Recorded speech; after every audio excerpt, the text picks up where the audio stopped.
Olá a todos, sou o Marcos Vieira, médico nefrologista, e esse é o ProRimcast, o videocast sobre saúde e prevenção da ProRim. Todo mundo sabe que beber água é importante para a saúde, mas isso não significa que devemos tomar água somente quando sentimos sede ou estamos nos exercitando. No programa de hoje, vamos conversar sobre a importância da hidratação e o ambiente de trabalho. E para conversar melhor sobre esse tema, eu convidei a nutricionista e pesquisadora do Departamento de Pesquisa Científica da Fundação ProRim, doutora Fabiana Baggio Nervas.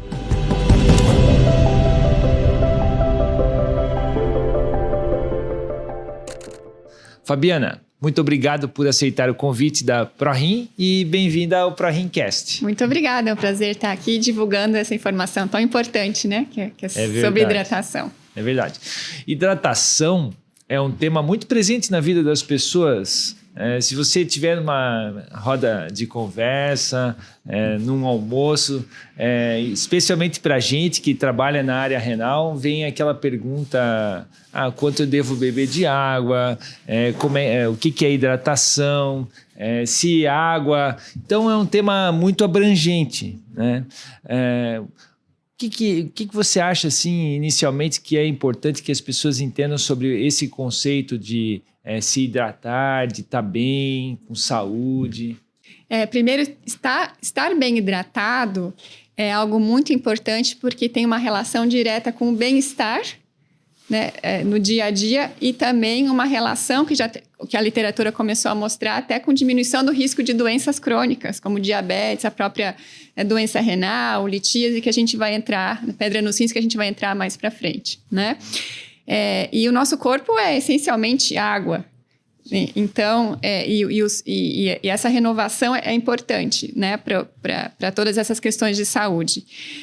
Então, há vários sinais que o nosso corpo pode nos dar, mostrando que, às vezes, nossa hidratação não está adequada, né? A gente não está falando de casos de desidratação, que muitas vezes precisa até de uma intervenção médica, né, soro, enfim, mas de estados que a gente não está bem hidratado, né? E que poderiam, se melhor hidratado, podem contribuir melhor com a saúde, com a nossa saúde. A desidratação já é aí um caminho, né, quando em níveis mais moderados e graves, como consequência da real falta de água, das diarreias agudas, vômitos, doenças que podem, como consequência, causar desidratação, que a gente vê nas crianças e também nos adultos, que podem causar problemas mais sérios, até eventualmente falência renal aguda, necessidade de intervenção com soro de hidratação, seja oral ou endovenoso. Uhum. Mas a hidratação que a gente está conversando aqui é aquela do nosso dia a dia. Do dia a dia, exatamente. E que nem todas as pessoas estão atentas a isso, né? E trazer essa questão no ambiente de trabalho é importante, porque a maioria de nós passa boa parte do dia... Sim. No ambiente de trabalho, trabalhando, né?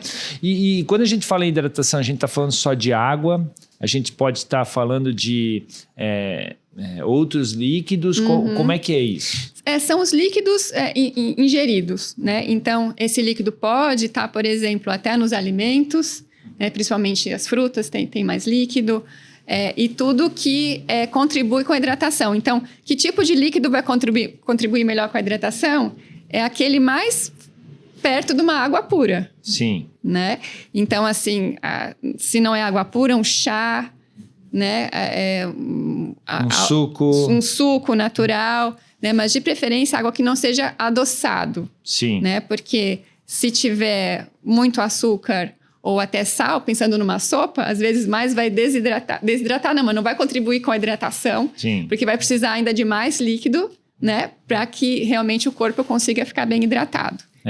A gente tem normalmente um mecanismo no nosso cérebro que nos manda uma mensagem. Uhum. Né? A gente tem um receptor da sede. Uhum. E quando a gente tem esse chamado, né, a gente vai lá e sente a nossa mucosa seca, sente a língua ali um pouco mais seca pedindo água. É. E aí a gente vai atrás, os lábios, né, ficam secos e tal, e a gente vai se hidratar, buscar um copo de água. O mecanismo da sede é um mecanismo talvez até de ajuda um pouquinho mais avançada, mas a gente pode precisar de água sem estar com sede? Precisa, tá? Porque o que os estudos mostram é que um hormônio que estimula a sede, né, ele já começa a subir antes da sede aparecer. Então, a sede já é o sinal de alerta que eu não estou bem hidratado. Então, o ideal é não esperar esse sinal. Estar tomando líquidos, né, ao longo do dia sem precisar que a sede nos motive a isso. Então, aquela ideia de ter um copo de água, uma garrafa, o acesso da água próximo, isso realmente é válido. É válido. Mas, obviamente, as pessoas têm que estar motivadas a fazerem isso, né? Porque tem muitos que, mesmo tendo acesso e sendo fácil, espera realmente a sede aparecer, né? Não tem essa consciência. Tá ali tão envolvido nas coisas do dia a dia que não cria o hábito. Acha que é perda de tempo, né? Então, é muito importante que não só tenha acesso à água potável, né, de boa qualidade, já falando, por exemplo, no ambiente de trabalho, mas também acesso a banheiros adequados. Sim. Né? Porque quanto mais hidratado a gente tiver, mais vai precisar eliminar, né, por meio da urina. E é uma das barreiras, né, que a gente sabe, às vezes a falta de acesso ao banheiro, uma quantidade inadequada, às vezes a higiene não é também boa e acaba limitando. Então, as pessoas acabam, às vezes, não tomando para evitar precisar ir ao banheiro. A gente sabe que tem um comportamento muito relacionado também ao sexo feminino. Sim. De não ir ao banheiro se não estiver em casa, que, por exemplo, vai no shopping, vai trabalhar e aí sempre fica evitando. E aí, ao mesmo tempo, para não ir ao banheiro, não tomar o líquido, exato, não tomar água. Exato. Então, essa ideia da proximidade é extremamente relevante, inclusive para evitar infecções urinárias. Exato. Você desenvolveu um trabalho, né? A gente tem um trabalho disso, né? Você pode falar um pouco sobre isso? Como eu comecei a estudar isso e comecei a observar, né, como que são os nossos hábitos de hidratação no nosso ambiente, né, que são clínicas de diálise. E uma particularidade é que as técnicos de enfermagem, eles não, por conta de restrições, né, de infecção, eles não têm, por exemplo, acesso a água, né, a ter uma garrafinha de água na sala de diálise, por exemplo. Eles não podem ter isso para evitar contaminações. Exatamente. E também não podem abandonar o posto de trabalho a qualquer hora, porque os pacientes estão precisando de assistência, né? Isso é muito importante. Então, nós comparamos como que era o consumo de líquidos só as mulheres das técnicas de enfermagem, né, que trabalham nas salas de diálise, versus a equipe multidisciplinar, né, o administrativo, outras pessoas que podem sair e entrar da sala, né, que podem tomar o líquido a hora que quiserem, podem ir ao banheiro a hora que quiserem, não precisando das folgas. E, de fato, né, nós encontramos que as técnicas de enfermagem, elas consomem menos líquido no dia a dia e tiveram mais sintomas urinários e mais infecção urinária, de fato, né? Então, a gente fez um trabalho até de colocar em algumas unidades um bebedouro mais próximo à sala de diálise, né? Quando elas... porque a gente perguntou o que dificulta o seu acesso. Sim. Então, em algumas unidades, a fonte de água está longe do meu posto de trabalho. Então, foi feita essa ação para tentar melhorar a hidratação desses profissionais. Uma simples mudança, às vezes, de um local onde está o bebedouro ajuda a ter melhor qualidade de vida. Exatamente. Até porque hidratação também reduz irritabilidade. Exato. Né? Ansiedade. Principalmente em mulheres, tem um estudo que saiu. É verdade? Nesse estudo específico, né? A parte cognitiva, ela fica melhor também, então vai estar prestando mais atenção. Outra profissão, né, que também se estuda, são dos próprios médicos, principalmente quem fica muito em sala de cirurgia, fica ali horas e horas e horas e horas, né, sem se alimentar, sem tomar líquido, sem ir ao banheiro. Então... Acabou a luz, mas agora voltou. Mas então vamos continuar o programa. Vamos lá. E aí a ideia é que a gente estava falando sobre os profissionais, né? E que os médicos também no centro cirúrgico, com pouco acesso à hidratação também. Sim. E não precisa só se restringir o acesso, às vezes, aos cirurgiões, né? Mas, no geral, às vezes, na correria de lá para cá, né? Como vocês sabem, acaba que o próprio sinal da sede, o próprio sinal da fome, eles acabam não sendo percebidos. Sim. Né? No dia a dia. Se a pessoa está muito envolvida no que ela está fazendo, ela, às vezes, esquece de olhar para si, né? Na hora de estar exercendo as suas atividades. Então, é uma educação realmente que precisa ser feita. Né? Então, na verdade, a gente pode dizer que a hidratação tem uma relação também com o desempenho no trabalho. Tem, exato. Principalmente nesses trabalhos que a gente vê, né, que são trabalhadores expostos ao calor. Sim. Né, é comum, assim, ter sintomas de desidratação mesmo também, né? E de afastamento e, às vezes, necessitar até de internação, assim. Há casos. A gente pode falar aí de dois grupos que a gente vê muito, que são os grupos que trabalham na área rural. Cana-de-açúcar, plantações, quando também não tem uma automatização das colheitas, isso tem uma exposição maior ao clima, né, ao sol. Uhum. E aí a hidratação tem um impacto importante nesse grupo de profissionais. Exatamente. Então, foi detectado alguns anos atrás muitos casos, e hoje já se considera uma epidemia, nesses locais em que há muito calor e os cortadores de cana acabam cortando toneladas e toneladas, né, de cana, porque eles ganham por produção. Não tem acesso, às vezes, à sombra, a descanso, a uma água gelada, uma hidratação adequada. Então, aumenta o risco de desenvolver problemas relacionados... Exatamente. E doença renal crônica mesmo, né?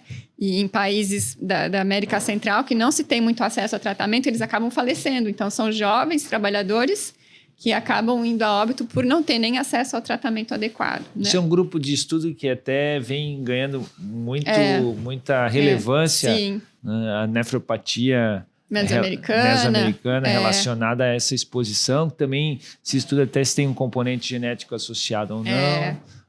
Pesticidas, né? Não apenas o calor, mas é um grupo que de fato está em risco. E, infelizmente, não há pesquisas no Brasil, né? E com certeza a gente acredita que tenha casos de desenvolvimento de doença renal crônica relacionada a essa exposição e a falta de hidratação também. Isso também poderia ser pensado. Você pensou em estudar pessoas que também estão expostas ao calor na indústria. Isso, exato. Então, a gente veio com essa proposta, né, por meio de uma iniciativa da Sociedade Internacional de Nefrologia, que estava interessada em estudar hidratação e doença renal. Então, vendo esses trabalhos dos cortadores de cana...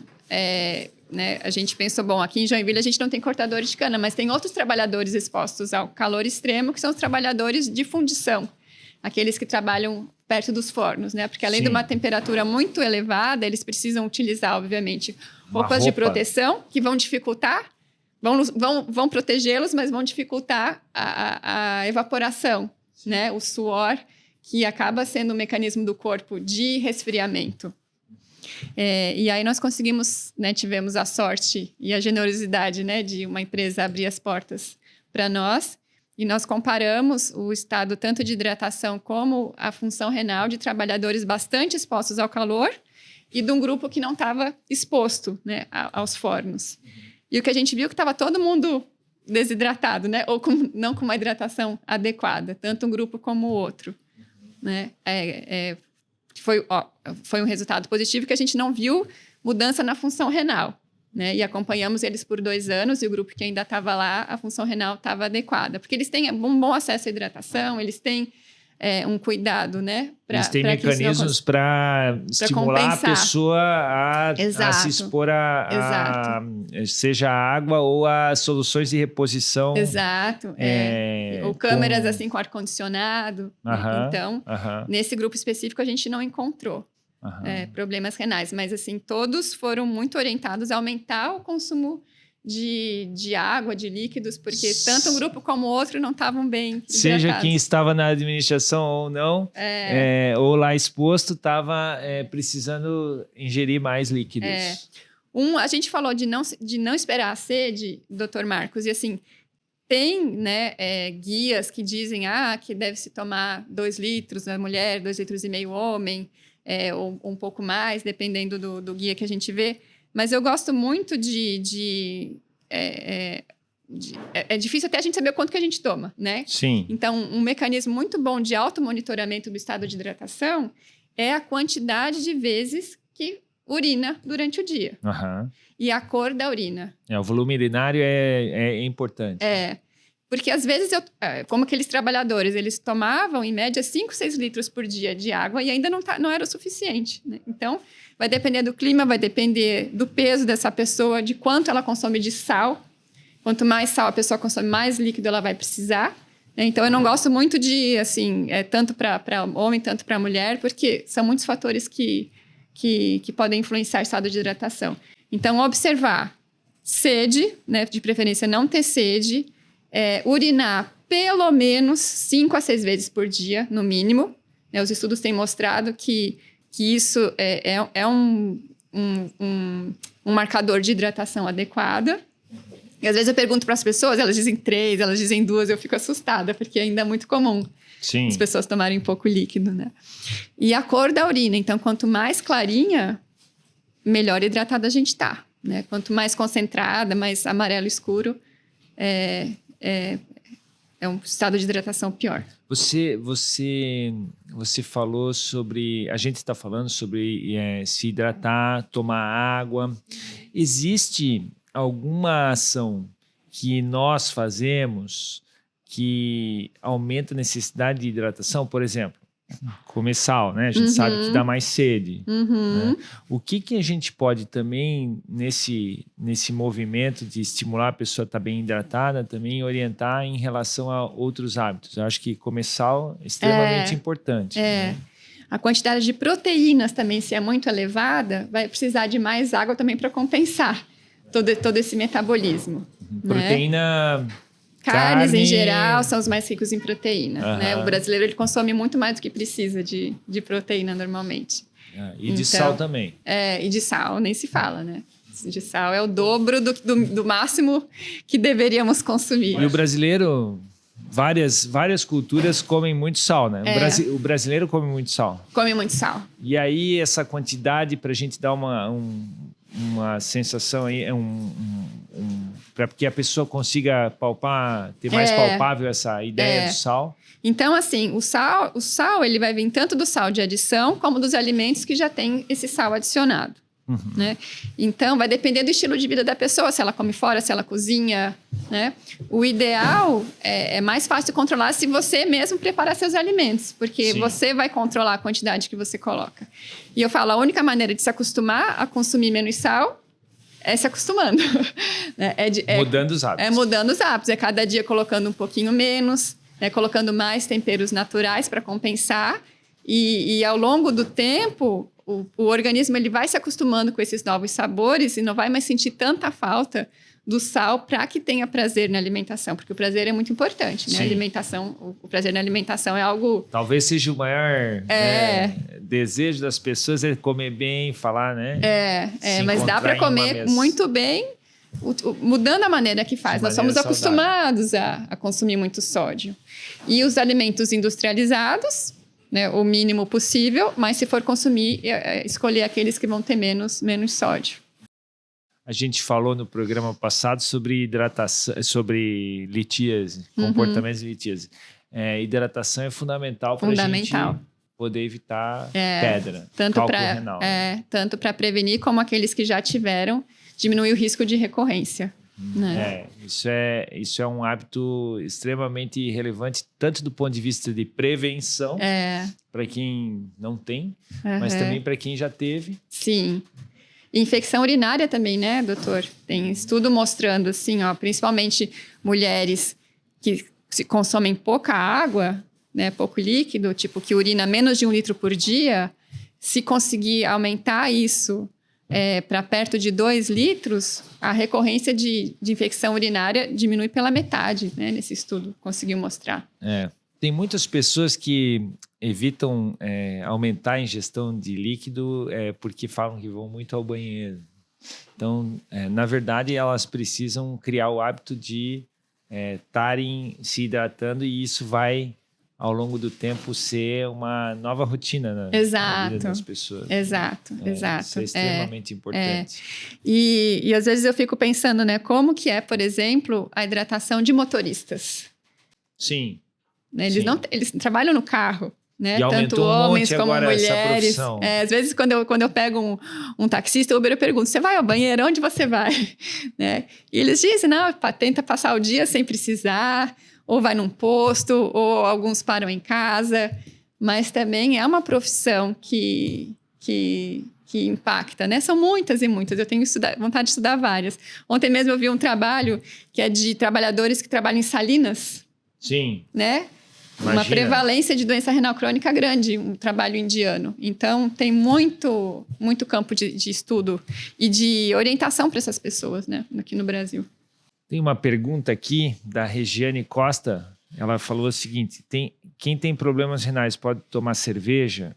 Então, assim, o álcool, né? O álcool, tabagismo, algumas medicações podem ter relação, né? Piora, né? Mas o álcool e a hidratação, essa cultura, se eu tomar uma cerveja eu vou urinar mais, álcool hidrata, álcool desidrata, como é que é isso? O álcool desidrata, né, na verdade. Né? Eu lembro ainda, eu criança, as minhas tias tomando cerveja preta para aumentar o leite materno. Existia essa crença. A crença. A crença, né? Mas como o álcool, ele inibe esse hormônio antidiurético, né, a tendência é que eu desidrate. Até os sintomas relacionados ao consumo de álcool, né, a popular ressaca, muito por conta da desidratação. Com né? certeza, né? A ressaca tem vários motivos, mas os 2 principais é a intoxicação pelo próprio álcool e a desidratação causada pela inibição do hormônio antidiurético. E às vezes eu vejo, principalmente mulheres, assim, estou tomando um chá que é diurético. Né? Qualquer chá vai ser diurético, qualquer líquido que vai estimular, né, a hidratação vai estimular o seu rim a funcionar mais, né, filtrar mais e a eliminar mais. Com certeza, né? Com certeza. A gente fez uma enquete e fez algumas perguntas para as pessoas nas nossas redes sociais. E elas fizeram umas respostas interessantes. Né? As pessoas sabem que precisam se hidratar. Uma pergunta é: você sabia que precisamos beber água regularmente, mesmo sem sentir sede? 92% disse que sim. 8% disse que não. Mas o hábito também é o mesmo da resposta? A gente sabe que precisa... Exatamente. Sabe que precisa de exercício, comer pouco sal. Então, é muito importante que a gente busque uma mudança relacionada ao dia a dia do nosso hábito, porque realmente a gente tem muito conhecimento às vezes, mas precisa dar esse clique. Né? E mudança do estilo de vida tem uma relação direta com, você falou antes, né? A gente tem que gostar do que a gente come, né? Então, de objetivos que a gente internaliza. Exato. E gostar do líquido que está tomando também. Sim. Né? Então, se às vezes eu trabalho num local que a água que me fornece, ela tem um sabor que não é bom, uma temperatura que eu não gosto, talvez eu não tome, né, adequadamente a quantidade que eu preciso. Então, tem que usar das próprias estratégias, às vezes levar, às vezes tem gente que não gosta de água pura, né? Então, colocar um hortelã, colocar um saborzinho ali, um cítrico. Uma água saborizada. Exatamente. Mas uma água saborizada feita em casa. É mais interessante. Claro. Mais interessante. Esse negócio da temperatura, a gente, antes do programa, estava falando aqui sobre as culturas orientais. Né? Tomam mais água um pouco mais quente ou o chá.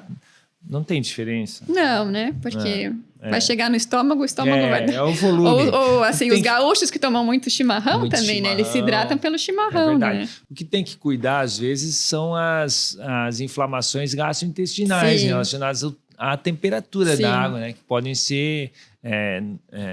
lesionar, né? Nocivas ao esôfago ou ao estômago, causar gastrite, esofagite, assim por diante. Mas é extremamente importante que se leve em conta a cultura da população, obviamente. Né? A outra pergunta é se as pessoas tomam água no trabalho. 76% dizem que sim. Outras disseram, 22% falam, não, eu esqueço. Olha só. Eu esqueço de tomar água. E 2% falam que só durante o exercício. Então, às vezes não tomam água nem mesmo no exercício. A gente sabe que é importante também a reidratação, não só de água, dependendo do tipo de exercício. Maratonistas, por exemplo, corredores, que agora está muito na moda. Precisa repor eletrólitos também, né?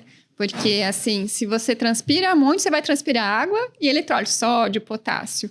E quando que a hidratação é perigosa, né? Se, por acaso, um atleta ou a pessoa transpirou muito, perdeu muitos sais, e, de repente, vai lá e vira 1 litrão de água pura, né? Ou uma quantidade inadequada, pode causar uma hiponatremia, né? Que é uma baixa concentração de sódio no sangue, e isso é perigoso, né, doutor Marcos? Sim. E tem uma outra particularidade a respeito de hidratação que eu vejo que é importante a gente falar aqui, que é o seguinte: existem algumas doenças que também tem que cuidar na quantidade de líquidos que tomam. Sim, sabemos bem. Então, pessoas com doença cardíaca avançada, que a gente chama, né, de insuficiência cardíaca, sempre devem conversar com o seu médico, com a nutricionista, o quanto é o grau, a possibilidade que pode ter de hidratação. Exato. As doenças avançadas podem... Sim, como as doenças renais, né? Então, tem se estudado muito essa relação também da hidratação com a doença renal crônica. Sim. Né? E os estudos observacionais, assim, são aqueles que observam quanto que uma população consome de líquido e qual o risco dela desenvolver doença renal crônica, né? Ou depois que tem a doença renal crônica, o risco de progressão, né? Tem mostrado que uma boa hidratação diminui esses riscos, né? Tanto de aparecimento da doença, provavelmente porque tem uma consequência hormonal, né? Assim, você bebe pouca água, você vai estimular mais a vasopressina. Essa vasopressina parece que tem uma relação de fazer o rim trabalhar mais, e isso ao longo do tempo, né? Esse trabalho em excesso vai cansando o rim, vamos dizer assim, e pode estar relacionado à progressão da doença, tá? Mas num estágio avançado em que o seu corpo não é mais capaz de eliminar a quantidade que precisa, aí de fato vai precisar de uma orientação para restringir, né? Porque daí é perigosa, né? E aí, paciente em diálise ou numa doença renal crônica muito avançada, né? Daí quem faz hemodiálise e perdeu a capacidade de urinar e eliminar a quantidade de água deve ter uma orientação específica em relação ao que ele consegue eliminar, tratar também às vezes com diuréticos, fazer as prescrições necessárias lá da retirada de líquidos durante a hemodiálise, para que evitem consequências daí do excesso de água. Né? Excesso de água no organismo, eu digo, né? Que não consegue eliminar. Então isso é uma orientação importante para aquele que está nos vendo e que faz hemodiálise, né? E isso realmente é algo que a gente tem que falar. E existem outras doenças, né? Como cirrose, que também que é a doença do fígado, né? Avançada, que também devem e merecem cuidados relacionados a isso. Né? Uhum. Mas uma pergunta que foi feita aqui, né, a Fábio me lembrou aqui, sobre a água de coco. Né? Água de coco conta para a média necessária de hidratação diária? O Matheus perguntou para a gente aqui. E aí, Fábio? Com certeza. Né? Uhum. E até para quem está fazendo exercício, ainda ela tem a vantagem de ter os eletrólitos também, né? Para ajudar nessa reposição. E água de coco, que eu me lembre, não tem glicose, não tem, né? E se for, vai ser alguma coisa ali da fruta, mas é ótimo. Hidratação é bom também para o trânsito intestinal, pra mulheres tudo. constipadas, Exato. né, que são as mais constipadas. Exato. Né? É para o corpo em geral, né? Para hidratação das mucosas, para o bom humor. Né? Tinha uma situação que eu costumava não tomar água para não precisar ir no banheiro, é quando eu vou fazer uma viagem de avião muito longa. Sim. Né? E aí chegava com mal-estar. Sim. Tá cansado por causa da viagem. Não, comecei a hidratar, não ter mais vergonha de pedir licença para ir no banheiro, né? E melhorou chegou monte. outra, exatamente. E depois eu vi que tem até estudo mostrando que quando tem até diferença de fuso horário, essa boa hidratação ajuda nessa adaptação do corpo ao jet lag, né? Que se chama. A hidratação é bom no verão, para evitar as consequências do calor, do suor, até porque a gente perde também água através da respiração, né? A gente precisa se hidratar, mas hidratação também é bom no inverno para evitar os excessos, né, do inverno. Quando a gente está em casa quietinho, a gente costuma querer comer mais, né? As alimentações são mais pesadas, tem que tomar cuidado, e hidratar faz muito bem. Sem dúvida, né? Sem dúvida. Fábio, muito obrigado pela tua participação, obrigado pelo teu conhecimento que você trouxe aqui, todos os estudos. Eu acho que é muito legal quando a gente traz esse conhecimento que já está inserido na população, com o conhecimento científico que você desenvolve aí, com toda a tua competência na Fundação ProRim. E com a ajuda de muita gente. E deixo aqui aberto para você dar a tua última mensagem. Então tá bom, foi um prazer participar. Eu espero que essa mensagem chegue às pessoas, e as que percebam que precisam mudar comportamento realmente mudem, né, para o seu próprio bem-estar e para a sua saúde, que a gente gosta muito de trabalhar com prevenção, né? A gente está numa área de tratamento, mas preferia não precisar, né, que as pessoas não precisassem desse tipo de tratamento. E eu acho que a hidratação, uma alimentação adequada e, sim, hábitos de vida saudáveis estão relacionados. Então, para resumir, como que eu posso autoavaliar a minha hidratação? Não esperar sentir sede para estar tomando líquido, que o líquido seja preferencialmente água ou líquidos que não são com adição de sal, de açúcar. Observar a cor da urina, né, quanto mais clara, melhor, e quantas vezes urina por dia. Então, pelo menos 5 ou 6 vezes é o ideal. Com certeza, grandes informações, orientações. Procure um profissional, né, para buscar mais informações a respeito disso. Acho que um nutricionista, um médico pode ajudar você a ter uma vida mais saudável. Seja sempre bem-vindo ao ProRimcast. Obrigado a todos que nos assistem, que nos curtem, que fazem parte dessa nossa grande missão, que é salvar vidas com foco nos pacientes renais. A Fundação ProRim tem como objetivo levar a prevenção, tratamento para aquelas pessoas que estão em risco ou que podem, através de ações diárias, buscar mais saúde e prevenir as doenças renais que tanto atingem a nossa população. Procure fazer o exame de creatinina, procure participar das informações que a ProRim traz, que vão beneficiar muito a você e a todas as pessoas na sua volta. Um grande abraço, até o próximo programa do ProRimcast. Tchau!